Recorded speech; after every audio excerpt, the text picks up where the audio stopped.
السلام علیکم جنرل صاحب. جی السلام علیکم عامر میر صاحب. بہت شکریہ آپ نے وقت دیا. ہم یہ جاننا چاہتے ہیں کہ 5 اگست 2019 کے بعد سے ہندوستان جو ہے اس نے مقبوضہ جموں کشمیر میں 370 کو ختم کیا, 35A کو ختم کیا, اور اس کے بعد کشمیریوں پر اس کا ظلم و ستم بڑھ گیا. لائن آف کنٹرول پہ جو آزاد کشمیر کی جو پرامن سویلین آبادی ہے اس پر اس کی جارحیت بڑھ گئی ہے. بہت زیادہ سیز فائرز کی وائلیشن ہو رہی ہے, سول آبادی نشانے پہ ہے. ہندوستان نے خاص طور پہ 5 اگست 2019 کے بعد اور کرونا وائرس کی وبا پھوٹنے کے بعد لائن آف کنٹرول پہ اس کی جارحیت بہت بڑھ گئی ہے. اس کی کیا آپ کو وجہ سمجھ آ رہی ہے؟ جی تھینک یو ویری مچ محمد میر صاحب for giving me this opportunity.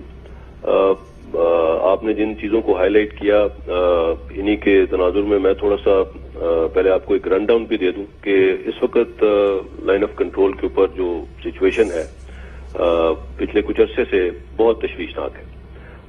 اس سال میں صرف اگر ہم دیکھیں تو 1229 مرتبہ تو صرف سیز فائر وائلیشنز ہوئی ہیں. 7 سویلینز وہاں پہ شہید ہو چکے ہیں, 90 سے زیادہ سویلینز زخمی ہوئے ہیں. کئی مرتبہ بھارت کے کوڈ کاپٹرز نے ہماری حدود کی خلاف ورزی بھی کی ہے, اور حال ہی میں ہم نے ان کے کچھ کوڈ کاپٹرز مار گرائے بھی ہیں جن کو میڈیا میں بھی کور کیا گیا. ان تمام چیزوں کے باوجود بھارتی سینئر ملٹری قیادت بار بار مختلف الیجڈ لانچ پیڈ سے در اندازی کی بات کرتی ہے, جو میرے خیال میں ان کی اپنی فوج کی پیشہ ورانہ صلاحیت پر بھی ایک سوالیہ نشان چھوڑتے ہیں کہ اتنی well guarded Line of Control, اتنے بہترین کاؤنٹر انفلٹریشن میجرز کے باوجود کیسے کوئی وہاں پہ انفلٹریٹ کر رہا ہے one of the most militarized zones in the world.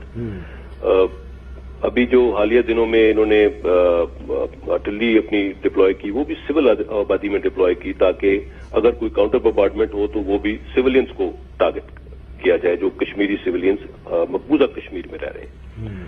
ان تمام حالات میں پاکستان فوج بہت بہتر طریقے سے اس کا جواب دے رہی ہے, مگر ہم اسی ایریا میں اسی کیلیبر کے مطابق اس کا جواب دیتے ہیں لائن آف کنٹرول میں, اور ہماری پوری کوشش ہوتی ہے کہ لائن آف کنٹرول کے اس پار موجود سول آبادی کو کسی طور پہ کوئی نقصان نہ پہنچے. اٹ سٹارٹڈ ود جب کورونا شروع ہوا تو انہوں نے کہا جی کہ پاکستان سے کورونا انفیکٹڈ ٹیررسٹ جو ہیں ان کو لائن آف کنٹرول کے پار بھیجا گیا, اور اس طرح مقبوضہ کشمیر میں کورونا پھیلا ہے. اور اس کے علاوہ ابھی جو ریسنٹ ان کا سب سے بڑا جو اگر ڈرامہ تھا جو لیٹلی ہوا, جو پلوامہ 2 جس کو انہوں نے کہا ہے, اس ڈرامے کے اندر رات کو انہوں نے ایک گاڑی پکڑی, اس کے اوپر فائر کیا جس کے اندر ایکسپلوزر بھی وہ کہتے ہیں کہ جی پڑا ہوا تھا, اور جس کے جو فائر کیا وہ بندہ جو نکلا وہ پیدل وہاں سے فرار بھی ہو گیا. ساری رات وہ گاڑی بھی وہاں پہ رکھی گئی, اور اگلے دن ڈے لائٹ میں پورے میڈیا کوریج کے سامنے اس کو ایک آبادی کے اندر ہی اس گاڑی کو تباہ کیا گیا تاکہ کسی قسم کا ایویڈنس نہ مل سکے. سو یہ ساری جو کارروائی اس وقت چل رہی ہے, دس از اسٹیج بینگ سیٹ, ایک اسٹیج سیٹ کی جا رہی ہے جس کے اوپر ہمارے وزیر اعظم صاحب بہت دفعہ کہہ چکے ہیں, چیف آف آرمی اسٹاف اس چیز کا اظہار کر چکے ہیں کہ ایک فالس فلیگ آپریشن پلان کیا جا رہا ہے انڈیا میں. اور یہ جو پلوامہ 2 انہوں نے کیا, اس سے چند دن پہلے پرائم منسٹر کی اسٹیٹمنٹ آئی کہ ایک فالس فلیگ آپریشن کی پلاننگ ہو رہی ہے, اور جب وہ اسٹیٹمنٹ آئی تو موسٹ پروبلی انہوں نے وہی جو پلان کر رہے تھے اس کو گاڑی کو انہوں نے سامنے لا کے اور پھاڑ دیا, اور اب یہ کہہ رہے ہیں کہ 3 مزید گاڑیاں اس طرح کی یہاں پہ موجود ہیں. سو یہ ایک سٹیج سیٹ کی جا رہی ہے اگلے آنے والے چند ماہ میں پاکستان کے اوپر کی طرف جارحیت کرنے کی, ایک ایڈونچرزم کی. اور جس طرح آپ نے اس سوال کے دوران آپ نے کچھ چیزوں کا ذکر کیا, اس کا مقصد اگر مطلب میں اگر صحیح سمجھاؤں جو آپ جاننا چاہ رہے ہیں کہ مقصد کیا ہے, کیوں یہ کر رہے ہیں. ہاں جی, کیوں کرنا چاہ رہے ہیں؟ اس کا مقصد یہ ہے کہ لیٹلی ہندوستان کو کئی فرنٹس پہ ہزیمت کا سامنا ہوا ہے, بہت شرمندگی ہوئی ہے. اگر میں پہلے ذکر کروں لائن آف ایکچوئل کنٹرول پہ جو انڈیا اور چائنا کی جو حالات چل رہے ہیں, اندر 3 کلومیٹر اندر آ چکے ہیں, 60 اسکوائر کلومیٹر کا ایریا ہے, جو کل یا پرسوں میرے خیال میں راجناتھ صاحب کا انٹرویو آپ نے سنا ہوگا, اس میں بھی ان سے یہی سوال پوچھا گیا اور اس کو انہوں نے ڈاؤن پلے بھی کیا. سو وہاں پہ سخت شرمندگی کا سامنا ہے, اس کو یہ کسی نہ کسی طرح ڈاؤن پلے کرنے کی کوشش کر رہے ہیں. انڈیا اور نیپال کے بارڈر پہ بھی آپ کو معلوم ہے کہ انہوں نے نقشوں کا جو باؤنڈری کا مسئلہ ہوا ہے ان کے ساتھ، وہاں پہ بھی کافی شرمندگی ہوئی ہے. پھر انٹرنلی اگر آپ دیکھیں تو جو کورونا وائرس کی مینجمنٹ سے ریلیٹڈ بہت سے مسائل سامنے آئے ہیں. انڈیا میں جو لیبر کی مائگریشن ہے وہ پوری دنیا نے دیکھی ہے کہ کیا ہوا، کس طرح سے اس کو مینج کیا گیا، اور آف کورس کورونا بری طرح سے پھیل رہا ہے. اکانومی از ان ڈولرمز. پھر مقبوضہ کشمیر کے اندر جو انہوں نے اقدامات کیے 5 اگست کے بعد، وہ تمام اقدامات بیک فائر کر گئے ہیں. اور اس کے اندر جو کچھ کشمیریوں کے ساتھ اس وقت ہو رہا ہے پوری دنیا اس کو دیکھ رہی ہے.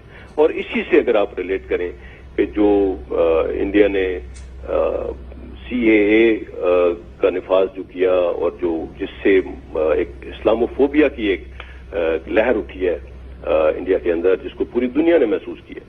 یونائٹڈ نیشنز لے لیں، یورپین یونین لے لیں، آپ یونائٹڈ اسٹیٹس لے لیں، دنیا کے ہر فورم پہ تمام ہیومن رائٹس آرگنائزیشنز لے لیں، سب نے انڈیا کو اس چیز کے اوپر سوال کیا ہے کہ یہ ہیومن رائٹس وائلیشنز ہیں، اور میسو قسم کی ایک امبیرسمنٹ چل رہی ہے، میسو قسم کی فیلور ہے ہر لیول پہ.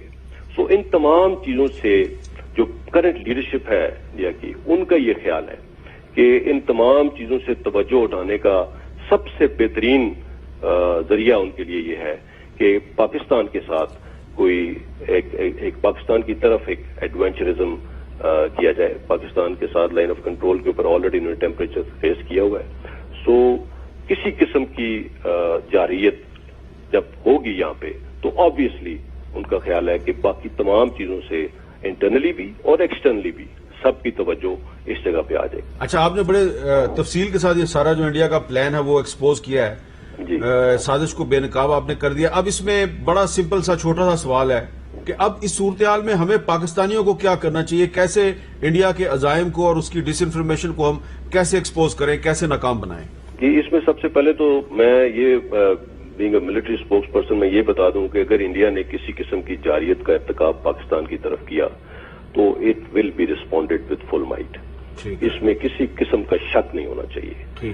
چیف آف آرمی اسٹاف نے حال ہی میں اس چیز کا ذکر کیا، اور ابھی انہوں نے ایک اور بات کی کوئٹہ میں جب وہ گئے تھے کہ اس پورے خطے کے اندر جو دیرینہ پرابلمز ہیں، ڈسپیوٹس ہیں، ان کا حل ہوئے بغیر سسٹینیبل پیس جو ہے وہ اس کی وہ نہیں ہو سکتا یہاں پہ. سو وہ تمام دیرینہ معاملات کا ڈائریکٹلی اور انڈائریکٹلی تعلق اس خطے میں بھارت کے ساتھ ہے، چاہے وہ چائنا کی بارڈر ڈسپیوٹ ہے، چاہے وہ پاکستان کا ہے، چاہے وہ نیپال کا ہے، چاہے وہ بنگلہ دیش کا ہے. اور اس کے علاوہ بھی انڈیا جس طرح سے اپنی اثر و رسوخ ایکسپینڈ کرنے کے لیے جن ممالک میں وہ ڈائریکٹلی جس کے ساتھ ان کی نہیں بھی ہے باؤنڈری، ان کے اندر بھی عمل دخل کر رہا ہے. سو اس ساری چیز کا سب سے پہلا تو جواب میں یہ دوں گا کہ وی آر ریڈی اور we will respond and we will respond with full might. اور اس کا مظاہرہ پچھلے سال انہوں نے دیکھ لیا تھا. اب آگے کیا کرنا ہے؟ ہم نے اس کے اوپر بارہا آفر کیا ہے کہ جو الزامات یہ لگاتے ہیں کہ جی سو کالڈ لانچ پیڈز فل پڑے ہوئے ہیں، United nation military observers group کو ہم نے کھلی چھوٹ ہے پاکستان سائٹ پہ ان کو کہیں پہ بھی وہ آ جا سکتے ہیں. اسی طرح ہم انٹرنیشنل میڈیا کو کئی دفعہ ان علاقوں میں لے کے بھی جا چکے ہیں اور ابھی دوبارہ لے کے جانے کو تیار ہیں. آپ خود میں سمجھتا ہوں کہ آپ یہاں پہ کئی مرتبہ جا چکے ہیں اور آپ نے خود یہ علاقے دیکھے ہیں. تو پاکستان میں کسی قسم کی ایکسس جو ہے وہ ہم نے ڈینائی نہیں کی، اور اگر یہی ایکسس انڈیا کی سائٹ پہ بھی انٹرنیشنل آبزرورز کو، انٹرنیشنل میڈیا کو دی جائے تو چیزیں بہت کلیئر ہو سکتی ہیں. بہت اگر یہ جو کچھ یہ الزام یہ لگا رہے ہیں اس کا امپیریکل ایویڈنس تو کوئی مسئلہ ہی نہیں ہے آج کل ملنا. بالکل ٹھیک ہے. سو یہ تمام چیزیں، تمام آپشنز موجود ہیں، لیکن ان کو یہ سمجھنے کی ضرورت ہے کہ there will be consequences of any military adventurism and those consequences will be uncontrollable اور unintended. So let's not play with fire here. Let's not play with fire. بہت بہت شکریہ میجر جنرل بابر افتخار.